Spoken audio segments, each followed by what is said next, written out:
찬송가 452장으로 찬송하겠습니다. 452장 찬송입니다.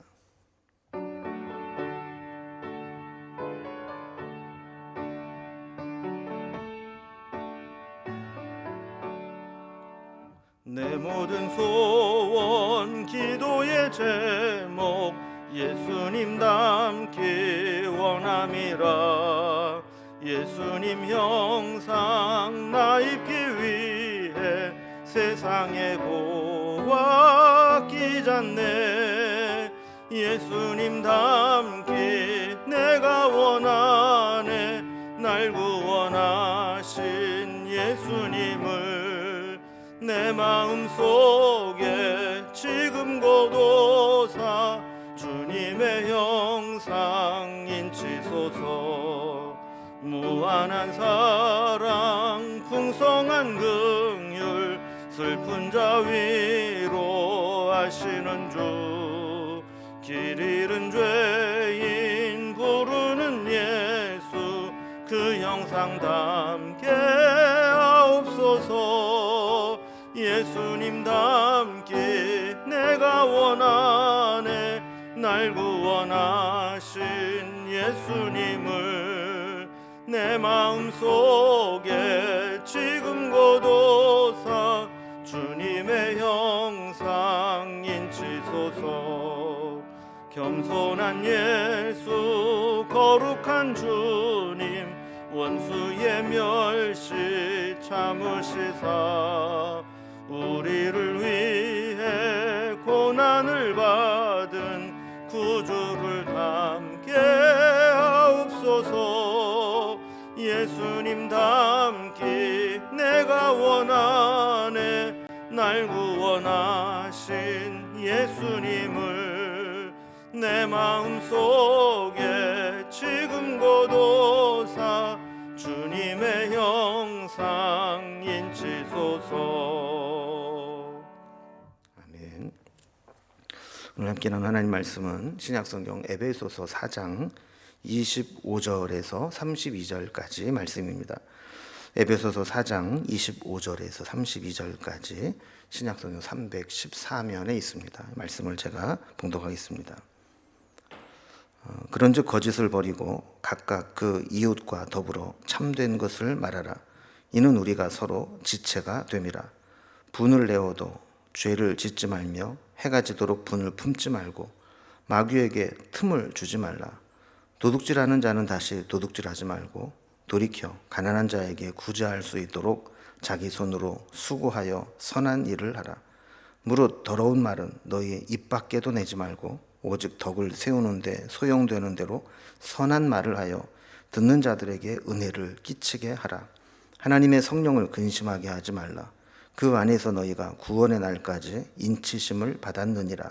너희는 모든 악독과 노함과 분냄과 떠드는 것과 비방하는 것을 모든 악의와 함께 버리고 서로 친절하게 하며 불쌍히 여기며 서로 용서하기를 하나님이 그리스도 안에서 너희를 용서함 같이 하라. 아멘. 오늘은 추석입니다. 풍성하고 즐거운 명절이 되시기를 기원합니다. 에베소서 4장은 우리가 에베소 전체적으로 보면 후반부로 들어서면서 구원받고 교회 몸을 이루는 성도들이 과거의 삶을 벗어버리고 새로운 새 사람으로 살아갈 것을 교훈하는 내용을 담고 있죠. 특히 어제 살펴본 24절에 보면 하나님을 따라 의와 진리의 거룩함으로 지으심을 받은 새 사람을 입으라 라고 했는데, 여기 새 사람을 입는다는 것은 구체적으로 어떤 삶을 의미하는 것인지 오늘 본문에서 상세하게 설명을 하고 있습니다. 오늘 본문에서는 7가지로 새 사람을 입는 것에 대해서 설명을 하고 있는데, 편의상 이제 3가지 단락으로 나누어 설명을 하는데, 사실 내용은 7가지다 이렇게 보시면 될 것 같습니다. 내용을 이제 단락별로 구분을 해보면, 첫 번째는 거짓과 분노와 도둑질을 버리라, 각각 하나씩입니다. 그리고 두 번째는 더러운 말을 하지 말고 선한 말을 하라, 이게 네 번째고, 그 다음에 성령을 근심하게 하지 말고 또 악을 버리고 또 서로 용납하라. 각각 3개씩 해서 총 7개의 내용을 살펴보게 됩니다. 먼저 첫 번째 단락입니다. 거짓, 분노, 도둑질을 버려라 하는 겁니다. 어제도 그런 말씀을 살펴봤듯이 새 사람이 된다는 것은 과거 옛사람의 모습과 완전히 결별하는 겁니다. 옛사람은 죽고 새롭게 지으심을 받는 것처럼 새롭게 태어나는 것을 의미하는 거죠. 그래서 이전에 과거에 행하던 모든 잘못된 것들을 완전히 끊어버리고 다시 태어나는 심정으로 변화된 삶을 사는 것이 새 사람을 입는 겁니다. 근데 여기에 대해서 이제 7가지를 얘기하는데, 먼저 첫 번째는 거짓말을 하지 않고 참된 것을 말하는 것이다라고 이야기를 합니다. 그래서 25절을 보면 그런즉 거짓을 버리고 각각 그 이웃과 더불어 참된 것을 말하라. 이는 우리가 서로 지체가 됨이라 그랬습니다. 우리가 거짓말을 하는 이유는 여러 가지가 있지만, 만약에 정말 나 자신에게 거짓말을 하고 내 가족이나 혈육에게까지 거짓말을 한다 하는 것은 뭔가 문제가 아주 심각한 것이죠. 우리가 이제 서로 지체가 된다라고 하는 것은 한 몸을 이루는 지체라는 거예요. 영어 성경에 보면 one body를 이루고 있다. 한 몸을 이루고 있는 우리는 한 사람이라는 거예요. 여러분, 공동체가 거짓말을 하게 되면, 거짓말이 통용되면 신뢰가 깨져버리게 됩니다. 특히 교회에서 거짓말이 성행하게 되면 교회에서 전하는 복음의 진리도 신뢰를 얻지 못하게 됩니다. 저거 거짓말 아니야? 뭐 다 거짓말하는 사람들인데, 이렇게 되면 아무리 진리를 이야기해도 거짓으로 받아들일 수밖에 없다라는 것이죠. 우리도 새 사람이 되었다면 절대로 거짓말하지 않는 진실된 삶을 살아야 되는데, 혹시 우리가 본의 아니게 여전히 거짓말을 끊지 못하고 있는 부분이 있지는 않은지, 뭔가 왜곡된 그런 정보를 주고 있지는 않은지 돌아보면서 우리가 새 사람이 되었다면 참된 것을 말하는 그런 사람이 되기를 바랍니다. 새 사람이 되는 두 번째 특징은 분노를 다스리는 사람입니다. 26절에 보면 분을 내어도 죄를 짓지 말며 해가 지도록 분을 품지 말고 그랬습니다. 분을 내어도 라는 말은 분노의 감정이 생길 수는 있다라는 겁니다. 그러니까 우리의 모든 감정이 하나님께서 우리에게 주신 선물이기 때문에 감정이 생기는 것은 축복입니다. 그것이 어떤 감정이든지 간에 감정 자체를 막을 수는 없습니다. 만약에 화가 나야 되는 상황인데도 화를 느끼지 못한다면 그것도 정상은 아니죠. 그러나 중요한 것은 내가 분노가 생겼을 때 그것이 나로 하여금 죄짓게 만드는 것이 되면 안 된다는 겁니다. 감정은 하나님 주신 소중한 것이지만 그 감정 때문에 죄 짓도록 하면은 발전하게 방치해서는 안 된다는 것이죠.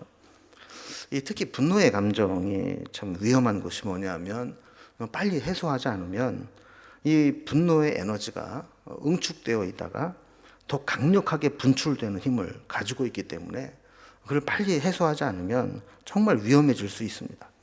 특히 27절에 있는 말씀과 같이 이 분노의 감정에는 마귀가 아주 틈타기 좋은 여건이 됩니다.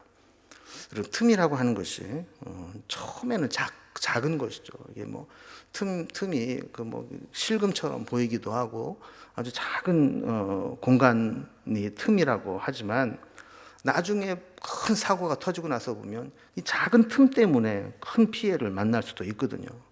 그래서 이 마귀가 우리의 분노의 감정에 틈을 타고 들어와서 그 틈을 자꾸 벌려놓다 보면 나중에는 걷잡을 수 없는 문제가 생기기 때문에 분노의 감정은 빨리 풀어야 된다는 거예요. 그래서 해가 지도록 분을 품지 말아라 라는 얘기는, 다시 말하면 그날 풀어라 하는 거예요. 유대인들은 하루가 시작되는 것을 해가 지면서 하루가 시작된다고 봤거든요. 그러니까 해가 지도록 분을 품지 말라는 얘기는 새 날이 시작되기 전에 반드시 해결하고 다음 날을 맞이하라는 겁니다. 여러분, 우리도 살다 보면 속상할 때가 있고 또 화가 날 때가 있는데, 이 마음속에 해결되지 않은 분노의 감정을 가지고 있다 보면 그것이 마귀가 틈을 타고 하나님 주시는 풍성함을 깨트릴 수 있는 결정적인 요인이 될 수 있습니다. 그래서 그 분노를 기도하면서 풀든지 아니면 화해를 하고 풀든지 빨리 풀어버리는 것이 새 사람의 모습입니다. 자, 세 번째, 새 사람이 되는 삶의 특징은 도둑질을 하지 않고 선을 행하는 것입니다. 그래서 28절을 보면요, 도둑질하는 자는 다시 도둑질하지 말고 돌이켜 가난한 자에게 구제할 수 있도록 자기 손으로 수고하여 선한 일을 하라 그랬습니다. 도둑질이 습관이 되면 계속해서 도둑질의 맛을 보게 되죠. 도둑질은 여러 형태가 있습니다. 우리가 흔히 절도라고 부르는 남의 물건을 훔쳐오는 절도 행위도 있지만, 넓은 의미로 본다면 남의 손해가 내 이익에 연결되는 것에 동참하는 것도 도둑질에 해당이 됩니다. 그러니까 어떤 이기심과 욕심 때문에 마땅히 다른 사람에게 가해야 될 혜택을 내가 가로채는 것, 이런 것도 이제 도둑질이 되는 거죠. 새 사람이 되는 성도는 오히려 남의 것을 도둑질 해오려고 하는 것이 아니라 오히려 수고하고 구제하고 손으로 수고하고 선한 일을 행하고 이런 일을 하는 것이 새로운 새 사람의 모습이라는 겁니다. 자, 크게 두 번째 단락으로 이제 더러운 말을 하지 말고 선한 말을 하라.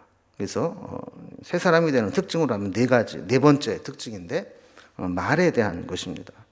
29절을 보면 무릇 더러운 말은 너희 입 밖에도 내지 말고 오직 덕을 세우는 데 소용되는 대로 선한 말을 하여 듣는 자들에게 은혜를 끼치게 하라 그랬습니다. 우리 신앙과 인격은 사실 말로 드러날 때가 많습니다. 말하는 것을 보면 그 사람의 인격과 신앙이 그 말 속에 다 녹아져 있습니다. 특히 성숙하지 못한 사람은 말을 조절하지 못합니다. 그래서 생각나는 대로 말하고 앞뒤를 따지지 못하고 말부터 나옵니다. 때로는 더러운 말을 재미라고 하면서 함부로 합니다. 아까 세 사람의 첫 번째 조건으로 거짓말을 하지 않는 것이라고 했는데, 정직한 것, 참된 말을 하는 것, 세 사람의 기본이죠.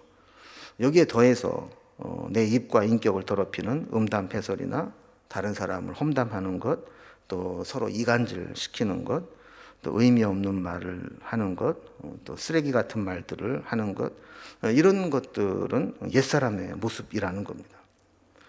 새 사람에게는 말하는데도 새로운 기준이 생깁니다. 그 기준이 뭐냐면 그 말이 덕을 세우는 말인가, 또 듣는 사람에게 은혜를 끼치는 말인가, 이거를 판단하고 말을 하는 것이 새 사람의 모습이라는 거죠. 이거 사실이야 그러면서 불필요한 말들을 퍼뜨리거나 또 덕이 안 되는 말들을 자꾸 하거나, 이것은 새 사람의 모습이 아니라는 겁니다. 자, 마지막 세 번째 단락, 여기도 뭐 세 가지가 나오는데, 성령을 근심하게 하지 말고 악을 버리고 서로 용서하라 하는 겁니다.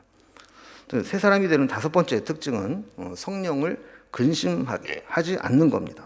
30절에 보면 하나님의 성령을 근심하게 하지 말라. 그 안에서 너희가 구원의 날까지 인치심을 받았느니라 그랬습니다. 지금까지 이제 살펴본 옛사람의 모습들, 뭐 거짓말을 하고 분노하고 도둑질을 하고 더러운 말들을 내뱉고 하는 것들은 다 성령을 근심하게 하는 일들이죠. 그리스도인들은 성령의 사람입니다. 성령님과 동행하고 성령님의 인도하심을 받는 사람인데, 우리의 모습 속에서 성령을 근심하게 하는 일들을 자꾸 하다 보면 성령께서 우리 가운데 역사하지 못하십니다. 그래서 우리는 새 사람을 입었다면 성령을 근심하지 않도록 성령이 기뻐하시는 일들을 행해야 되는 거죠. 자, 여섯 번째 새 사람의 모습은 모든 악을 버리는 겁니다.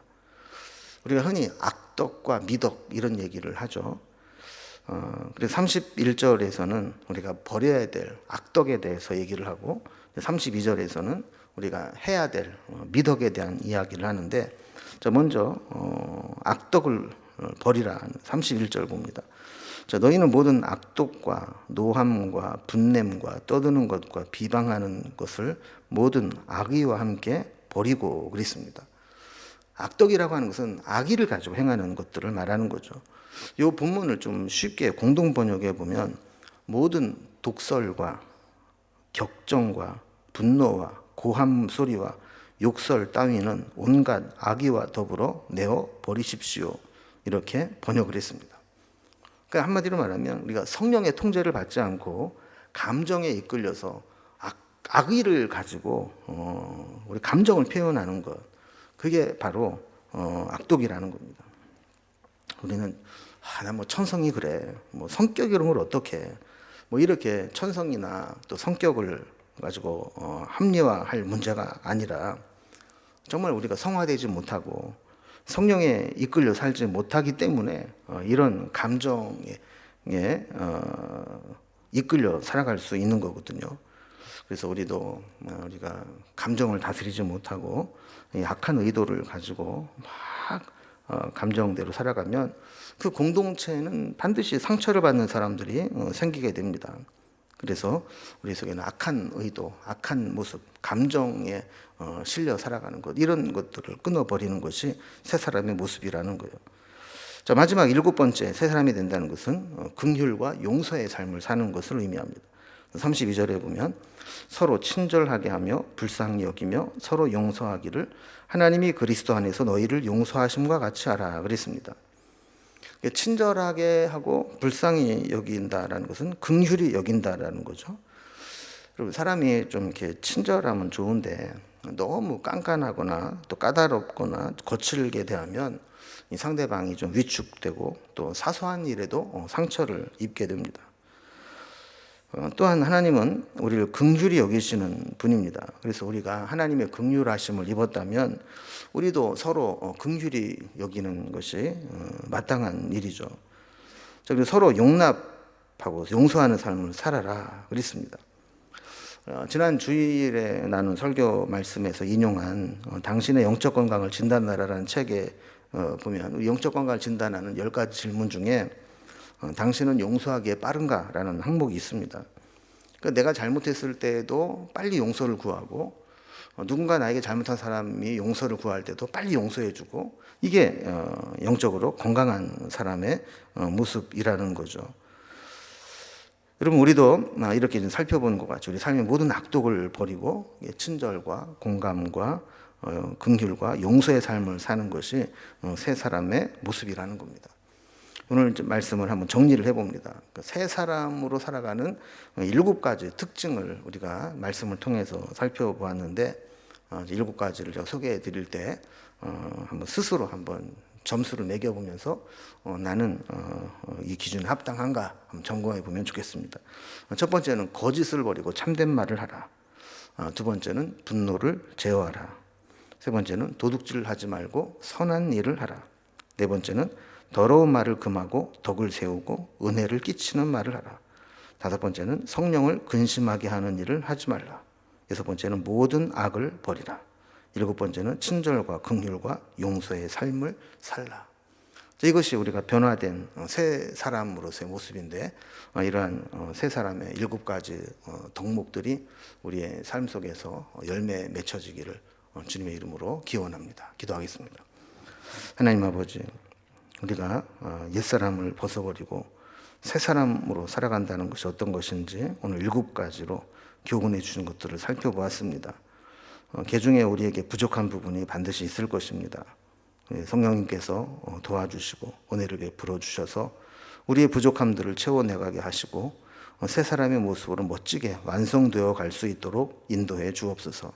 지금 당장 변화되지 못한다 할지라도 우리 속에 남아있는 옛사람의 모습을 하나씩 하나씩 제거해 나갈 때 어제보다는 오늘이, 오늘보다는 내일이 더 새 사람의 온전한 모습을 갖추게 될 줄로 믿사오니 우리의 삶을 그렇게 인도하여 주옵소서. 주님께 우리의 모든 삶을 부탁드리고 또 오늘 명절도 은혜 가운데 잘 보낼 수 있도록 인도해 주옵소서.